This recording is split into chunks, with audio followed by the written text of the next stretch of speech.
Welcome back to the Mesa Arts Center, our Arizona Republican presidential debate. The four contenders on stage tonight. Gentlemen, our time is short, so one last question.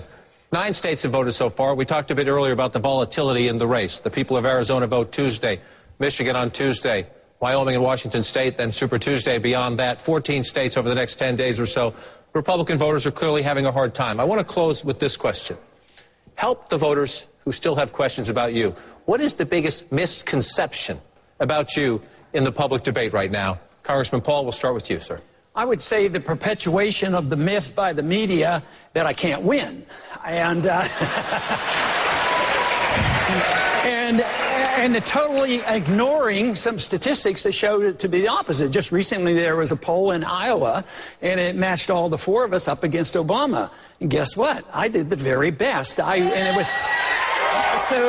I would say that is the biggest myth, but let me tell you, though, in public perception is one thing, but when you go around and talk to the American people and we have our rallies, that misconception isn't there, and I think that's the biggest misconception that I have to deal with. Mr. Speaker?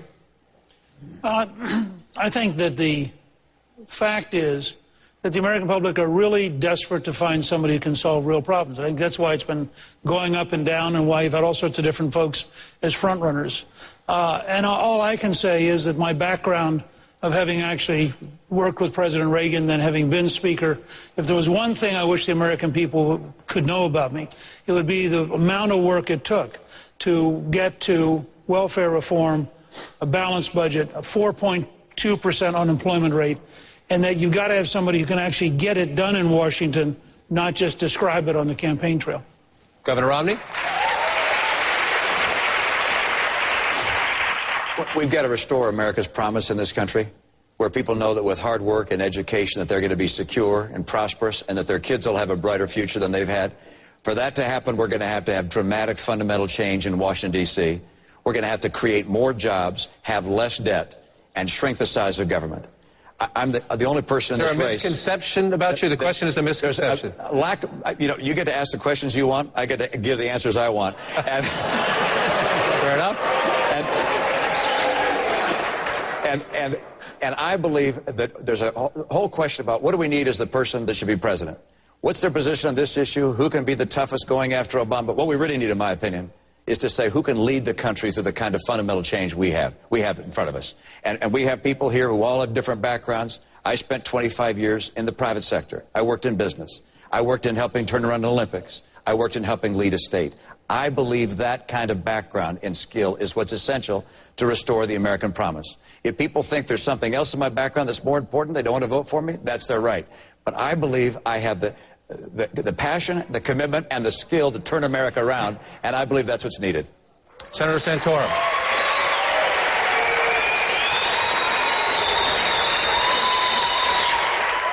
I think the thing I've heard from the very beginning, can you defeat Barack Obama?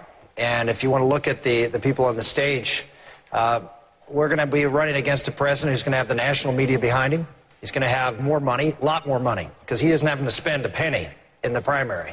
So he's going to outspend whoever it is, and he's going to have that national media on its side. Maybe you'd want a candidate who's not going to be able to win an election by beating the tar out of his opponent, spending 4 and 5 to 1 in order to win an election in a state, but actually can run a campaign based on issues and ideas and a vision that's positive for America, be able to be outspent and yet cut through because you have a strong vision, you have principles and convictions that is going to convince the American public that you're on their side in making a big difference in our country and keeping us safe and prosperous.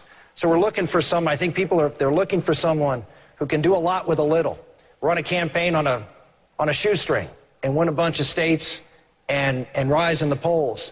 You're looking for someone who can take what's going on in Washington and look at what on my campaign and see someone who can do a lot with a little. That's what we need in Washington, not just after the election, but we're going to need to have that before the election. And I'm the best person from a state which is a key swing state, from a region of the country which is going to decide this election, right across the Rust Belt of America. We've got the programs, we've got the plan, and we can win and defeat Barack Obama and govern this country conservatively. Gentlemen, I want to thank you. I want to thank all of our candidates tonight. We also want to thank our partner tonight, the Republican Party of Arizona. And we'd like to thank our hosts here at the Mesa Arts Center, a beautiful venue here. Be sure to join us Tuesday night, 6 p.m. Eastern, for our live coverage of the Arizona and the Michigan primaries. Our coverage of America's Choice 2012 continues right now. John, thanks. Good evening, everyone. It's Anderson Cooper. Welcome to special 360 coverage of tonight's big Republican debate in Mesa, Arizona. Let's take you back onto that stage to show you what's going on. There have been many, but perhaps none as important as this one. The four men competing for the GOP nomination. Mitt Romney's coming off 3 defeats, facing a stiff challenge in Arizona and Michigan next Tuesday from Rick Santorum. A lot of pundits saying that if Governor Romney can't win Michigan, he can't win the nomination. Rick Santorum's been on a roll lately since winning Colorado, Missouri, Minnesota, but the polls are once again tightening. Newt Gingrich looking to get some momentum back. The stakes were high going in, and it showed tonight on the stage. As always, we're joined by our political panel. We're going to show you in a few minutes the key moments, the best moments, most important moments, in kind of a recap in case you missed them from the debate. Chief Political Analyst Gloria Borger with us, Democratic strategist Donna Brazile, Republican strategist Ari Fleischer, who is press secretary for President George W. Bush,